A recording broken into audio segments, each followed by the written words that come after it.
আসসালামু আলাইকুম রহমতুল্লাহ।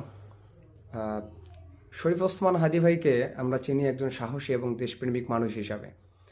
আজকে যখন তার সহকর্মীদের মুখে শুনলাম তার জীবনের সাহসী এক কাহিনী, তখন মনে হচ্ছিল যে তার প্রতি আরও ভালোবাসাটা যেন বেড়ে যাচ্ছে এবং তার মতো একজন বীরপুরুষ যেন আমাদের বাংলাদেশে একজন দরকার। শুধু বাংলাদেশে নয়, প্রত্যেক জায়গায় যেন তার মতো বীরপুরুষ থাকা দরকার।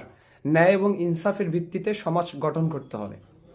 তার সহকর্মীদের মুখে আমি শুনছিলাম যে গত 1.5 বছর ধরে এমনও গেছে যে তিনি তার সহকর্মীদের সাথে মানে আপনার হচ্ছে শুধু কার্পেটের উপরে তিনি ঘুমিয়েছিলেন এবং একটা বালিশ থাকলে সেই বালিশটা ঘুমন্ত সহকর্মীদের মাথার নিচে দিতেন এবং তিনি তার সহকর্মীদের কাপড় পর্যন্ত ধুয়ে দিতেন। সে এমন একজন নেতা, এমন একজন বীর পুরুষ আমাদের হচ্ছে সমাজকে পাল্টানোর জন্য, ন্যায় এবং ইনসাফের ভিত্তিতে সমাজকে গঠন করার জন্য প্রয়োজন। এবং তার বোনের যে বুক ফাটা আর্তনাদ, এটা ভাষায় প্রকাশ করার মতো ভাষা আমার নাই, এটা বলার মতো ভাষা বা বর্ণনা করার মতো ভাষা আমি খুঁজে পাচ্ছি না।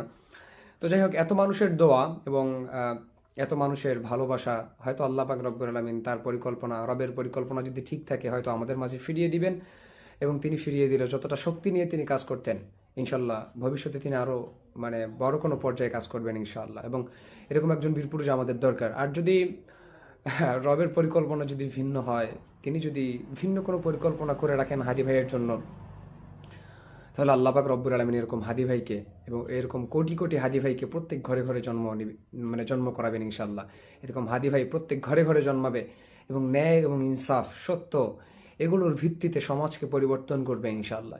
এই হাদি ভাইয়ের জন্যই মনে হয় আল্লাহ পাক সূরা আসর নাজিল করেছিলেন। তিনি বলছেন যে ওয়াতাওয়াসাউ বিল হাক্কি ওয়াতাওয়াসাউ বিস সবর। যারা সত্যের সাথে থাকে, যারা হচ্ছে সবরের সাথে থাকে এবং সেটাকে আঁকড়ে ধরে চলে, তারা কখনো ক্ষতির মধ্যে থাকতে পারে না। দুনিয়ার সমস্ত মানুষ ক্ষতির মধ্যে আছে, কিন্তু আমরা হাদি ভাইয়ের যে ক্ষতিটা দেখতেছি এটা আসলে ক্ষতি নয়, বরঞ্চ রব্বে কারিম হয়তো ভালো কোনো পরিকল্পনা করে রাখছেন, এজন্য তিনি এরকম পরীক্ষা আমাদের জন্য নিচ্ছেন। কিন্তু ইনশাআল্লাহ তিনি যদি আমাদের মাঝে ফিরেন, তো এর চেয়েও আরও বিশাল শক্তি নিয়ে তিনি আমাদের মাঝে লড়াই করতে পারবেন এবং ন্যায় এবং ইনসাফের ভিত্তিতে আমাদেরকে সঠিক শাসনটা দিতে পারবেন এবং আমরাও সেটাকে গ্রহণ করে সঠিক একটা ইনসাফের ভিত্তিতে সঠিক একটা মানে সমাজ আমরা উপহার পাবো। আর যদি রবের পরিকল্পনা ভিন্ন হয়ে থাকে, তাহলে এই জেনজি ইনশাল্লাহ এমন কোনো কাজ করবে কিংবা হাদি ভাইয়ের মতো বীর পুরুষ হিসাবে গণ্য হয়ে এমন কাজ সমাজের মধ্যে করবে যে সমাজকে পরিবর্তন করবে, চাঁদাবাজ, দুর্নীতি এবং সমস্ত কিছুকে দূরে ফেলে ইনসাফের ভিত্তিতে একটা সমাজ তৈরি করে দেবে ইনশাল্লাহ আমাদেরকে।